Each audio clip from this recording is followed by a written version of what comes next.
I totally understand how serious an allegation of pedophilia would be. So for him to be upset about that, I get it. Did you watch the quote? Because that's exactly what I said. Verbatim what I said on the show.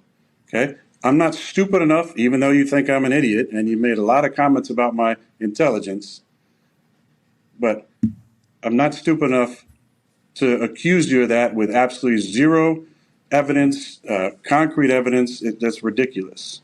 So I'm glad, and I think we can agree on something, is that one, those crimes are heinous, and two, I'm glad you're on the list. It was a long-winded way for Aaron Rodgers to backpedal from his previous comments, insinuating that Jimmy Kimmel would end up on the Epstein flight log. So once Kimmel openly threatened legal action over this wild accusation, Rodgers made sure to quote himself there. But everyone that cares has already seen the original comments for themselves. This has something to do with the Epstein list that came out? Feels like That's supposed to be coming out soon. Look, this guy's been waiting in his wine cellar. Yeah. I've been waiting in my wine cellar for this thing. A lot of people, including Jimmy Kimmel, are really hoping that doesn't. All right.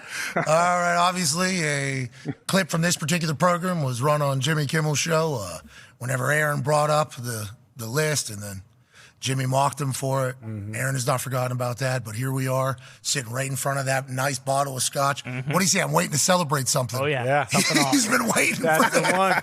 You've been waiting for Hey, I'll tell you what, if that list comes out, I definitely will be popping some sort of bottle. Aaron Rodgers is pretty much a regular on Pat McAfee's ESPN show, where he implied the worst about Kimmel. And since he's been a guest that helped the show gain the success that it has, McAfee recognized how much trouble it could get them both into.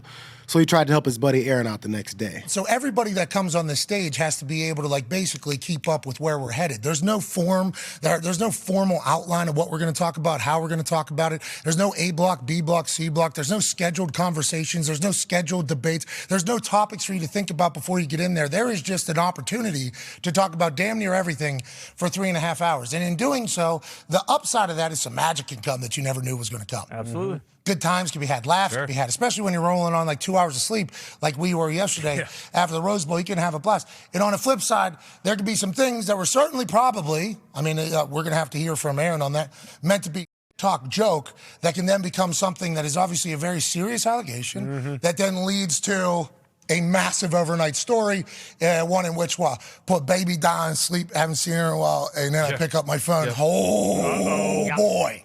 But I can see exactly why Jimmy Kimmel felt the way he felt, especially with his position. But I think Aaron was just trying to talk. Cover apparently didn't cover enough, because all that trash talking on the fly came off much more like slander, and Rodgers doesn't appear to think that he's out of the woods yet.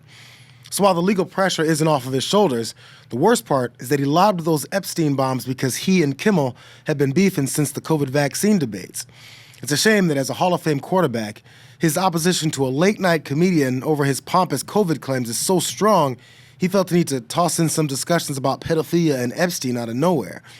It might be the first time that he's questioning his big brain. A soft brain, junior college student, wacko, anti-vax, anti-Semite, purveyor, spreader of misinformation, conspiracy theorist, MAGA,